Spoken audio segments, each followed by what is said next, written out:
மருது மக்களாட்சி வருது. நல்லாட்சினா எடப்பாடியார் தான். வாக்களிப்பீர் இரட்டை இலையே. இனிமே கண்ணை மூடிட்டு கடலை எண்ணெய் வாங்கலாம். ஏன்னா மந்த்ரா கடலை எண்ணெய் இதயத்தின் தயாரிப்பு. வறுக்க பொரிக்க ஏன் எல்லா சமையலுக்கும் மந்த்ரா தான். மந்த்ரா கடலை எண்ணெய், அபார ருசி, ஆரோக்கியமான உடல் நலம். எதிரி யாரென்றே தெரியாமல் வாரிசை வளர்த்துவிடும் வேலையை செய்து கொண்டு இருக்கிறார் பழனிசாமி. இதன் மூலம் திமுக விரித்த வலைகள் பழனிசாமி சிக்கிவிட்டார் என்கின்றனர் அரசியல் பார்வையாளர்கள். பொதுவாக தேர்தல் களத்தில் யார் நம் எதிரி என்பதை ஒரு கட்சித் தலைவர் தன் தொண்டர்களுக்கு அடையாளப்படுத்த வேண்டும். அதற்காகத்தான் மறைந்த கருணாநிதியும் ஜெயலலிதாவும் ஒருவருக்கு ஒருவர் விமர்சித்து பேசுவார்கள். அவசியம் இருந்தால் மட்டும்தான் அடுத்த இடத்தில் இருப்பவர்களையும் சீண்டுவார்கள். ஆனால் அதை தொடர்ந்து செய்ய மாட்டார்கள். தங்கள் போட்டியாளரை மட்டும் விமர்சிப்பதன் வாயிலாகத்தான் 1-to-1 போட்டியை உருவாக்க முடியும். முதல்வர் வேட்பாளர் என்ற முறையில் ஸ்டாலினை தவிர பழனிசாமி யாரையுமே பெரிதாக கண்டுகொள்ளக் கூடாது. ஸ்டாலினை மையமாக வைத்தும் அவரது ஆட்சியை மையமாக வைத்தும் பேசினால்தான் பழனிசாமியும் முதல்வர் வேட்பாளர் என்ற வரைபடம் வாக்காளர் மனதில் ஏறும்.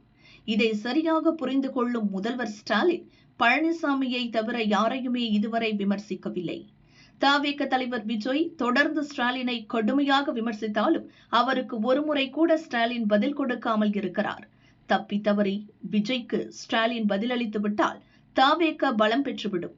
அதே போலதான் நாதக ஒருங்கிணைப்பாளர் சீமானின் விமர்சனத்திற்கு இதுவரை யாருமே பதிலளிக்காமல் உள்ளனர். சீமான் விஜய் விஷயத்தில் சரியாக நடந்து கொள்ளும் பழனிசாமி உதயநிதி விஷயத்தில் எப்போதுமே கோட்டை விடுகிறார். அதனால் உதயநிதியை தனக்கு போட்டியாக கருதுகிறார் என்ற பிம்பம் வளர்ந்து கொண்டே இருக்கிறது. சசிகலா காலில் பழனிசாமி விழுந்த புகைப்படத்தை வைத்துக் கொண்டு 2019, 2021, 2024, 2026 என 4 தேர்தல்களாக உதயநிதி பிரச்சாரம் செய்து வருகிறார். சசிகலா காலில் பழனிசாமி விழுந்த நிகழ்வை மக்களே பெரிதாக எடுத்துக் கொள்ளவில்லை. ஆனால் ஒவ்வொரு முறையும் பழனிசாமி கொந்தளிக்கிறார். அவர் அப்படி கொந்தளிப்பதாலேயே உதயநிதியும் அதை திருப்பி திருப்பி செய்கிறார். அதாவது தன்னை தாக்கும்படி பழனிசாமியை தூண்டுகிறார். பழனிசாமியும் அந்த வலையில் விழுகிறார். இப்படி பழனிசாமியை சீண்டி உதயநிதியை தாக்க வைப்பதும் திமுகவின் ஒரு வியூகம்தான். ஜெயலலிதா, கருணாநிதி என்று பெரும் தலைவர்கள் மறைந்த பின் அப்போது முதல்வராக இருந்த பழனிசாமியும் எதிர்க்கட்சி தலைவராக இருந்த ஸ்டாலினும் பெரும் ஆளுமையாக மக்கள் மனதில் பதிக்கவில்லை. இதை தனக்கு சாதகமாக்க நினைத்த நடிகர் ரஜினி அரசியலுக்கு வர ஆயத்தமானார். அப்போது அவருடைய கணக்கு தமிழகத்தில் அரசியல் வெற்றிடம் உள்ளது என்பதுதான். இது மக்கள் மத்தியிலும் எடுபட்டது. அவர் அரசியலுக்கு வரவில்லை என்றாலும் அப்போதிருந்தே ஸ்டாலினை பெரும் ஆளுமையாக திமுக கட்டமைத்தது.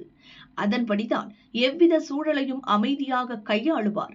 கடுமையான வார்த்தைகளை பேச மாட்டார். கனிவானவர், எல்லாரையும் அரவணைத்து போவார் என மூத்த நிர்வாகிகள் மூலமாகவும் கூட்டணி கட்சி தலைவர்களை வைத்தும் ஸ்டாலின் பிம்பத்தை கட்டமைத்தது திமுக.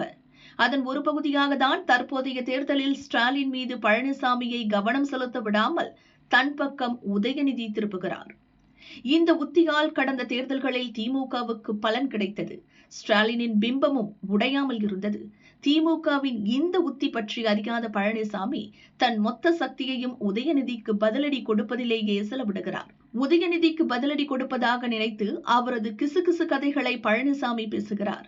அதை வெளிப்படையாக சொல்ல முடியாததால் பழனிசாமியின் பிரச்சாரம் எளிய மக்களை சென்றடையவில்லை. அதோடு ஸ்டாலின் எதிர் பழனிசாமி என்று பழனிசாமிக்கு இருக்க வேண்டிய தேர்தல் களம் பழனிசாமி எதிர் உதயநிதி என சுருங்கிவிடுகிறது.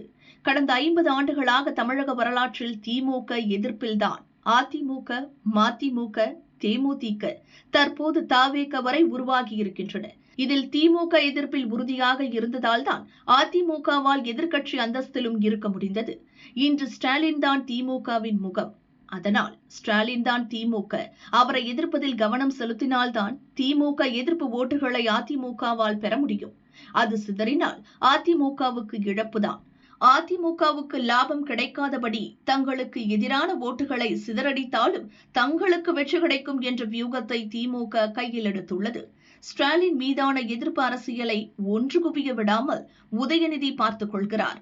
அதில் அவர் வெற்றியும் அடைந்துள்ளார்.